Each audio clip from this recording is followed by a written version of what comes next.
You're talking to your own higher mind right now. It's just that we are happy to function as a mask, as a filter, in a sense, as a flavor for you to let it be all right to talk to your own higher mind through us. But you're actually speaking with your own higher mind right now. Yes, I actually had that experience last night. I realized I was talking to my higher self. Yes, yeah. Well, there you go. Okay. Well, you still are. Okay, the problem that I'm here to ask you about... You mean a challenge? Oh, yeah, a big challenge is... All right, big challenge, but a big challenge doesn't mean it has to be defined as a problem. That's what we're saying. Well, it's a struggle. That's all right, it doesn't have to be. I wish I could choose it not to be, but... You can choose it not to be. It's easier said than done. That's a belief. Okay, can I just ask my question? Yes, you can. I'm just curious if you could remember back to when your people, your species went through this change that we're going through, how you lived your life at the same time. I'm finding a lot of pain involved in letting go of old concepts. The only reason you would have pain in letting go of old concepts is you don't believe that you need to let them go. You believe they're serving you still. Remember, you hold on to nothing that you don't actually believe is somehow serving you. No matter how painful they may be to hold on to, what you're actually saying is the alternative is worse. How do I get to the bottom of how it's serving me? Very good question. And here's how you can do it, at least one way. The idea is to understand what we have called the motivational mechanism. Again, please understand, this is automatic for everyone. There is absolutely nothing you really need to do to make this work. It's already working. You just have to allow yourself to understand how it works so that you can use it in a way that you prefer to, instead of using the mechanism in a way that you don't prefer. You follow me so far? Yes. All right. The motivational mechanism is simply this. And I mean there are no exceptions to this. Not even you. You follow me? Yes. All right. You will always, immediately, automatically move in the direction of what you believe to be in your best interests. You will always, immediately and automatically move away from what you believe is not in your best interest. Knowing that, that should tell you something. If you are holding on to something that you know intellectually is not in your best interests, and you understand the motivational mechanism I just described, the only way that that could stick around is if you have defined it in the motivational mechanism as actually being in your best interest more than the alternative. Or vice versa, you have defined the thing that you say you prefer as actually somehow being more scary, more fearful than the thing you don't prefer. And so you're so afraid of the thing you do prefer for some reason, based on some belief you're holding on to, that you're willing to put up with the pain and struggle of the thing you don't prefer just because it's more familiar. Just because it feels safer, because you're so much more scared of the thing you don't know about. And does this make some sense? Oh yeah, I've heard this many times from you, but how but it's not sinking in. I can't figure it out. How do I move forward? I want to move forward so bad. Well, you have to find out what it is you're holding on to. You've heard us give the example of the idea of how people on your planet are raised with different definitions of money. Yes. Can you apply that idea to yourself at all about the contradictory beliefs that you are raised with that create conflict within you? Until such time as you actually consciously identify those beliefs? Because only by consciously identifying them can you let them go. If you don't know what they are, you have nothing to work with. I know what my beliefs are. I guess I feel like I'm swimming upstream. Like I don't care what you feel like. Like my ego's I understand what you feel like. But again, remember, the feeling only comes because you believe something to be true. You can't have a feeling without believing something to be true first. So if you have a feeling you're swimming upstream, you have got to be defining something in your life in that way. You yourself said it a moment ago. Easier said than done. These are just belief systems. They're not empirical truths. There is absolutely nothing about the phrase easier said than done that is an absolute law of creation. It's you that is giving it solidity. by believing in that idea.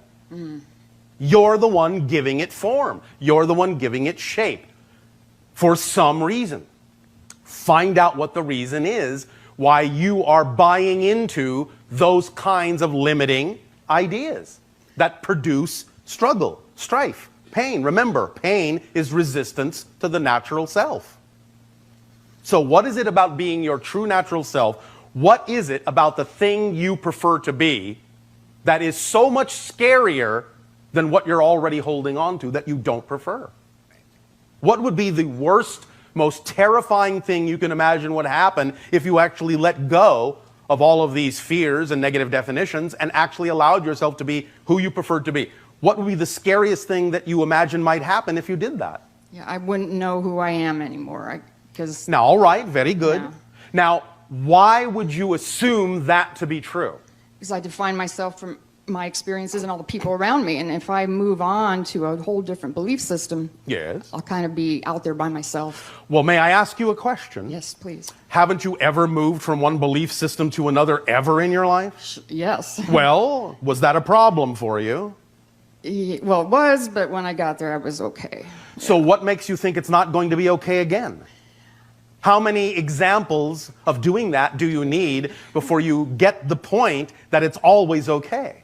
Okay. How many times do you have to give yourself that symbol, that reflection, before you know it will actually always be okay? How many times? It's up to you. I'm not pushing you. How many times have you already done it?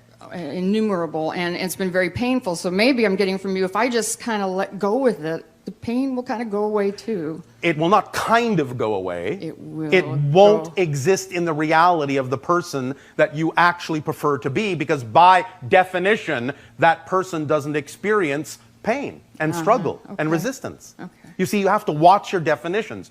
You have a definition that says, if I become who I prefer to be, there's something about that that's going to be painful. But if you actually listen to what you just said, you would realize that that's nonsensical. How could becoming who you prefer to be contain a definition of being something that is not what you prefer? Yes. You understand? Yes. Your definitions are muddled. That's where you're having the difficulty.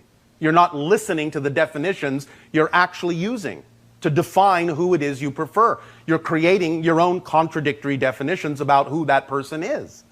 If that really is the you prefer to be, it cannot, by definition, contain the elements of negativity that you're describing. Otherwise, it can't be that you. It wouldn't be that you. It would make no sense. So what you're defining is someone that isn't who you prefer to be. But when you define clearly who it is you do prefer to be, and you allow yourself to be that person, it will not contain anything that is irrelevant for that particular person. Your life is negative. And I don't want to live in that other world emotionally Then anymore. don't. Okay, how? Again, when you say real life, Which means going to work and all that. so business, what? yeah. Does that just mean that you're not doing what you love to do? No, I like it, but it's so different.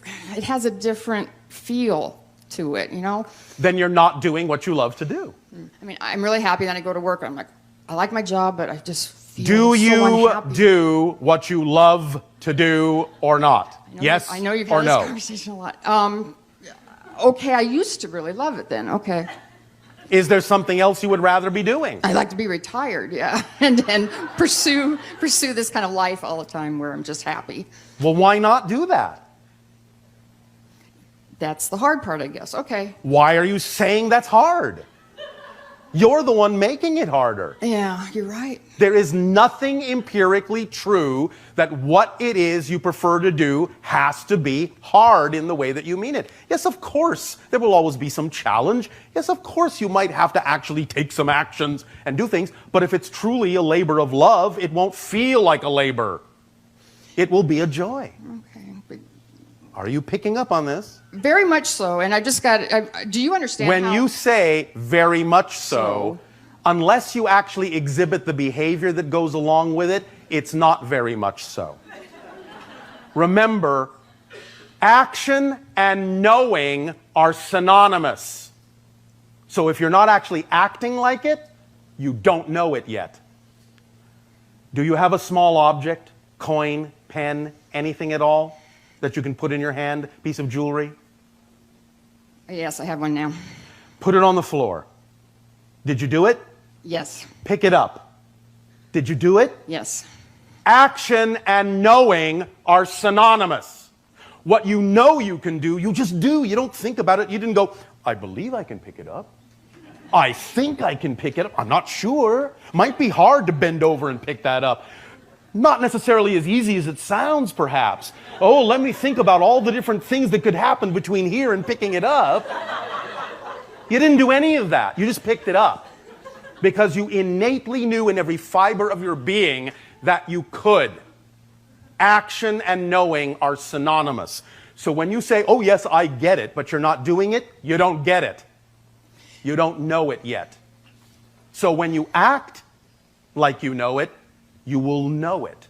And when you know it, you will act like you know it.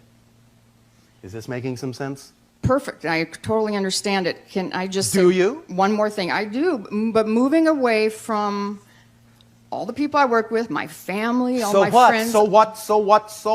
And was that easy for you to do when you had to do it? I never had to do it. But your kind went through this progression, right? Not as much as your society, no. Ah, okay.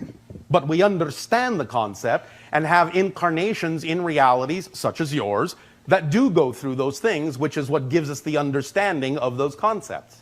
Otherwise, it would be too alien to us.